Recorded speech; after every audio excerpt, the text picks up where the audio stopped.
Right ఇక visuals చూడొచ్చు. ఆంధ్రప్రదేశ్ మాజీ ముఖ్యమంత్రి వైఎస్ జగన్మోహన్ రెడ్డి కిర్లంపూడిలో ముద్రగడ పార్థివ దేహానికి నివాళులర్పించారు. అనంతరం ముద్రగడ కుటుంబ సభ్యులను కలిసి ప్రగాఢ సానుభూతి తెలియజేశారు. ఈ విషాద సమయంలో ధైర్యంగా ఉండాలని కుటుంబ సభ్యులకు జగన్ ధైర్యం చెప్పినట్లుగా తెలుస్తోంది. పార్టీ నేతలు స్థానిక ప్రజలతో కలిసి ఆయన ముద్రగడకు తుది నివాళులర్పించారు.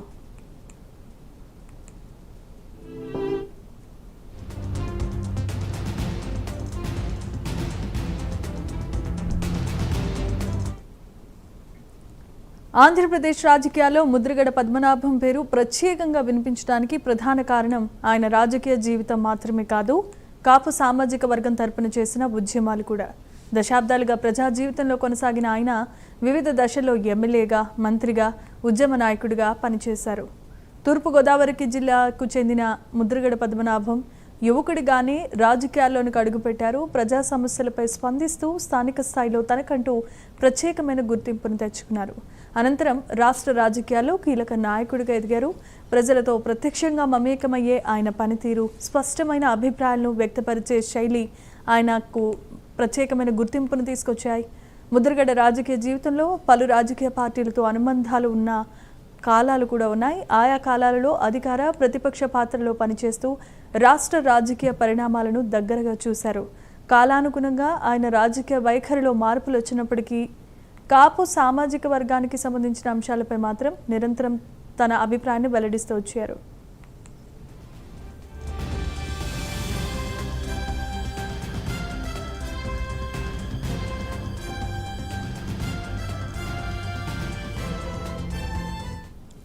రైట్ ఇక ఇదే అంశానికి సంబంధించి మరిన్ని అప్డేట్స్ను ముద్రగడ పద్మనాభ నివాసం వద్ద నుండి ప్రత్యక్ష ప్రసారం ద్వారా కామేశ్వరరావు సిద్ధంగా ఉన్నారు.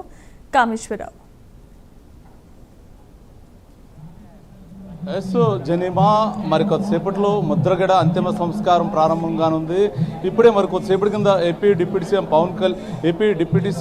ఏపీ మాజీ సీఎం జగన్మోహన్ రెడ్డి అయితే మాత్రం ముద్రగడ భౌతికాయాన్ని అయితే మాత్రం సందర్శించారు, ఘన నివాళి తెలిపారు. అనంతరం ఇప్పుడే మరి కొద్దిసేపటి కింద ముద్రగడకి సంబంధించిన అంతిమ సంస్కార ఏర్పాట్లన్నీ కూడా చేస్తూ ఉన్నారు. మరి కొద్దిసేపట్లో ముద్రగడ అంతిమ వీడ్కోలు అయితే పలకనున్నారు. ఇప్పటికే మొత్తం భారీ ఎత్తున ముద్రగడ అభిమానులు, ముద్రగడ ఒక సన్నిహితులు, కుటుంబ సభ్యులు అందరూ కూడా ఒక్కొక్కరుగా చేరుకున్న పరిస్థితి ఉంది. ఇంచుమించుగా ఉదయం నుంచి కూడా ముద్రగడని తన భౌతికాయాన్ని మొత్తం కూడా నివాళులర్పించేందుకు భారీ ఎత్తున జనసంద్రం అయితే చేరుకుంది. ప్రస్తుతం మనతో పాటు మాట్లాడేందుకు ముద్రగడ అభిమానులు ఉన్నారు, వారితో మాట్లాడదాం.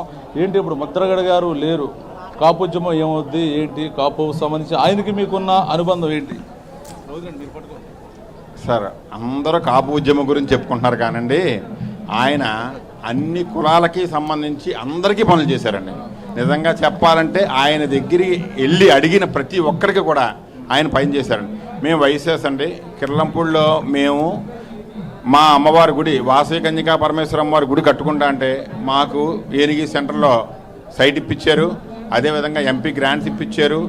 చాలామందితో చెప్పి ఆయన మాకు బోల్డంత ఫండ్స్ కూడా ఇప్పించి దగ్గరుండి అమ్మవారి నిర్మాణం మొత్తం ఆయన చేయించారండి. నిజంగా మేము మా జీవితంలో ఎప్పుడు కూడా మర్చిపోం ఆ విషయాన్ని. అంతేకాకుండా కిర్లంపూడి గ్రామంలో ఉన్న రామ్ కోవల్ అన్నిటికీ కూడా ఎంత డబ్బు కావాలితే అంత డబ్బు, మైక్ సెట్లు కావాలితే మైక్ సెట్లు, అడగనోడిది పాపం అడిగినోడిది పుణ్యం, అలా పనిచేసి పెట్టారు ఆయన.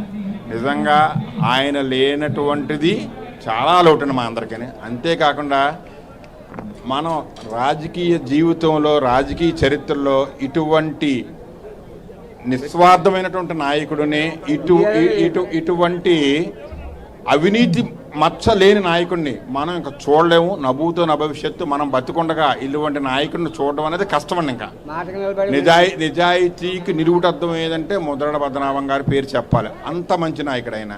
Thank you. ముద్రగడతో మీకున్న అనుబంధం ఏంటి? ఆయన ఎన్ని ఏళ్ల నుంచి మీకు తెలుసు? ఆయన మంత్రిగా చేశారు, ఎంతో అభివృద్ధి, ఇలాగ ఉద్యమంలో పాల్గొన్నారు, ఉద్యమం కూడా ఆయన సక్సెస్ చేశారు. సంబంధించి ఆయనతో నాకు సుమారుగా 20 సంవత్సరాల నుంచి పరిచయం ఉందండి. ఎప్పుడు వెళ్ళినా కూడా నేను వయసులో చిన్నవాడిని ఆలోచించకుండా ఆయన లేచి నిలబడి రండి రామకృష్ణ గారు అంటారండి. అంత గౌరవం మాకు ఇస్తారండి ఆయన.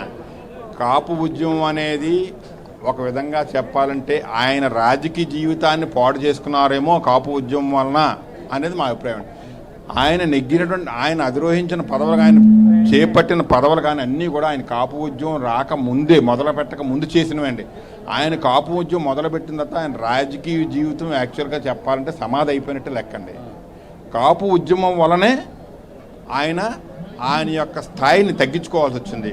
రాజకీయంగా ఎటువంటి పదవిని కూడా చేపట్టడానికి వెనకలాగాడు. ఎందుకంటే ఈ ఉద్యమంలో ఉండి నేను పదవులు తీసుకుంటే ప్రజలు ఏమైనా అంటారేమో అని చెప్పేసి భయం కొద్ది అనేటువంటి ఒక ఇదితో ఆయన ఎక్కడ ఏ రోజు కూడా పదవుల కోసం ఎదరికెళ్ళకుండా కేవలం ఉద్యమం కోసం, కాపుల యొక్క అభ్యున్నతి కోసం ఆయన పోరాడాడండి. నిజంగా చెప్పాలంటే మా అందరికంటే కాపులందరికంటే కూడా అన్ని ఇతర కులాల వాళ్ళకి కూడా ఆయన లేని లోటు చాలా ఎక్కువ అండి. ఎందుకంటే మాకు ఏ పని వచ్చినా వెంటనే ఆ పనిని క్షణాల్లో పూర్తి చేసేవారు ఆయన. అది ఎంత పెద్ద పని అయినా సరే.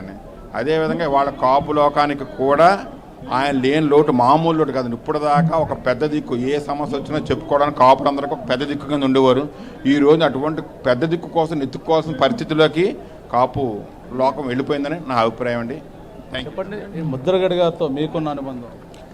నేను అడ్వకేటు అండ్ బార్ అసోసియేషన్ మాజీ ప్రెసిడెంట్ ముమ్మడోరా నుంచి వచ్చానండి.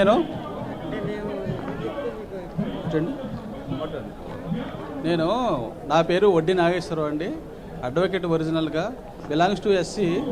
అయితే నేను అడ్వకేట్గా బార్ అసోసియేషన్ ప్రెసిడెంట్ కూడా మాజీ. ఇక్కడ ఈయన సడన్గా చనిపోవటం చాలా మరి బాధ అనిపించింది. మేము ఇక్కడ రావడానికి కారణం ఏంటి, ఆయనతో మాకు అనుబంధం గురించి అడిగారు కనుక, ఇక్కడ అంబేద్కర్ విగ్రహాన్ని ఆయన ప్రతిష్ఠించాడంటే రాజ్యాంగ విలువలను నిజంగా తూచా తప్పకుండా పాటించిన ఏకైక మరి ఓసీ నాయకుల్లో ఆయనని మాకు అనిపించింది. ఎందుకంటే అంబేద్కర్ని స్టడీ చేస్తే సమాజం, సామాజిక న్యాయం స్టడీ చేసినట్టుగా మేము భావిస్తాం. అందుకని ఆయన కోసం మరి ఆయనకి నివాళులు అర్పిందామని ఈ కిల్లంపూడి రావడం జరిగింది.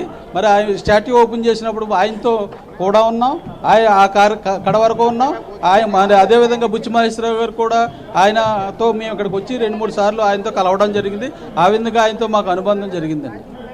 అంటే ఏంటి ఇప్పుడు ఆయనలో మీకు నచ్చిన స్ఫూర్తి, ఉద్యమ స్ఫూర్తి చెప్పండి. ఉద్యమ స్ఫూర్తి అంటే ఎంత ఎదిగినా ఒదిగే మనస్తత్వం అండి. ఇప్పుడు ఎవరిని కూడా ఇప్పుడు ఏ క్యాస్ట్ గొడవలు జరుగుతున్నాయి, ఎన్ని జరిగినా ఆయన మనస్తత్వం ఏంటంటే గొడవలు కాదు, సమస్యల పరిష్కారం కావాలన్నాడు ఆయన. కాపులకి బీసీ హోదా కావాలని అడిగాడు, కానీ అది అవ్వని పరిస్థితి. ఉద్యమ ప్రతిరూపం ఈడబ్ల్యూఎస్గా మనకు కనబడుతుంది. ఈడబ్ల్యూఎస్ అంటే ఇంక్లూడింగ్ ఆల్ ఓసీలు అంటే పేదవాళ్ళు ఎవరున్నా పేదవాళ్ళు, కాపులే ఎక్కువ ఉంటారు పేదలు మన మ్యాక్సిమం చెప్పుకుంటే. తక్కిన రిజర్వేషన్ వ్యవస్థను అది పక్కన పెట్టయితే ఈయన సమయస్ఫూర్తిగా ఆయన అక్కడ ఇప్పుడు రైల్వే వ్యవస్థ ఉంది. ఇప్పుడు వేడిగా ఉన్న వాళ్ళు ఎవరో చేస్తారు, నాయకులు చేసిన పనులు కాదండి ఇది. తొంటలు చేసిన పని రాజకీయ ఎత్తుగడలు అయ్యి, రాజకీయ ఎత్తుగడలకి సామాజిక స్పృహకి వ్యక్తిగత జీవిత విధానానికి తేడా చాలా గొప్ప ఉదారమైన వ్యక్తి అండి ఈయన. ఇప్పుడు ఆయన ఒక చాలామంది కాపు నాయకుడు అంటున్నారు, చాలామంది మీలాంటి అడ్వకేట్స్, చాలామంది ఎస్సీ కులస్తులు కూడా ఆయన కాపు నాయకుడు కాదు, బడుగు బలహీన నాయకుడు అని చెప్పి అంటున్నారు. ఏమండి, రంగా గారిని కూడా ఒకనొక టైంలో కాపు నాయకుడు అన్నారు, కానీ ఆయన చరిత్ర బయటపడుతూ కొలుతూ ఎక్కువ అంటే ఎవరి కోసం ఉద్యమాలు చేసిందంటే బడుగు బలహీన వర్గాల కోసం చేశారని తెలుస్తుంది. మాకు ఈయనతో పరిచయం కాదు, మాది అంబేద్కర్ కోనసీమ జిల్లా ఏరియా మాది. కానీ ఇక్కడికి ఎందుకు రావాల్సి వచ్చింది? అరే ఎక్కడ అంబేద్కర్ కోనసీమ జిల్లాలో ఏ ఓసీపేటలో కూడా అంబేద్కర్ని ఏదో చెప్పడం వేరు, ఆచరించడం వేరు. ఏ ప్రాక్టికల్ వ్యక్తి అండి ఈయన, రాజ్యాంగ విలువను ఆచరించే ప్రాక్టికల్ వ్యక్తి. అది అందులో సందేహం లేదండి. అది కుల వర్గాలకి ముడిపడి పెట్టకూడదండి. ఏంటి ఆయనలో మీకు నచ్చిన గుణం? అదే చెప్తున్నాను కదండి, ఎవరిని కూడా హర్ట్ చేయకూడదు. ఇప్పుడు అంబేద్కర్ కోనసీమ జిల్లాలో అల్లర్లు జరిగాయి, దానికి ఒక మెసేజ్ ఇచ్చాడు ఆయన. అంబేద్కర్ పేరు పెడితే మీకు అభ్యంతరం ఏంటి? ఆయన ఇచ్చిన ఫలాలే కదా మనం పొందుతున్నాం. కాపు ఉద్యమాల్లో మరి దామోదర్ సంజయ్ గారు ఉన్నప్పుడు, కాపులకి రిజర్వేషన్ తీసుకొచ్చినప్పుడు కాపు ఉద్యమం అంతా సంజయ్ గారిని పొగిడారు కదా. అలాగే ఈయన అంటే రాజ్యాంగం కొంచెం అడ్డం ఉంటుంది, దానికి ఈ ఉద్యమానికి సంబంధం లేదు. అందుగురించి ఆయన్ని ఒక కార్నర్ చేయవలసిన పని లేదు. ఒక పార్టీకో ఒక కులానికో సంబంధించిన వ్యక్తులు కాదండి వీళ్ళు. ఏదో ఒక సామాజిక స్ఫూర్తి కలిగిన వ్యక్తులుగా, మనిషి విలువ తెలిసిన వ్యక్తిగా భావించాలి. ఇన్ని ప్రస్తుతం చెప్పండి ఏంటి ప్రస్తుతం ఇది ఇక్కడున్న తాజా పరిస్థితి. ముద్రగడతో ఉన్న అనుబంధాన్ని, ఆయనతో ఉన్న పరిచయస్తులు, ఆయన అభిమానులు అంతా కూడా పంచుకున్న పరిస్థితి అయితే ఉంది. ఇదే ఇక్కడ ఉన్న తాజా పరిస్థితి. Over to studio.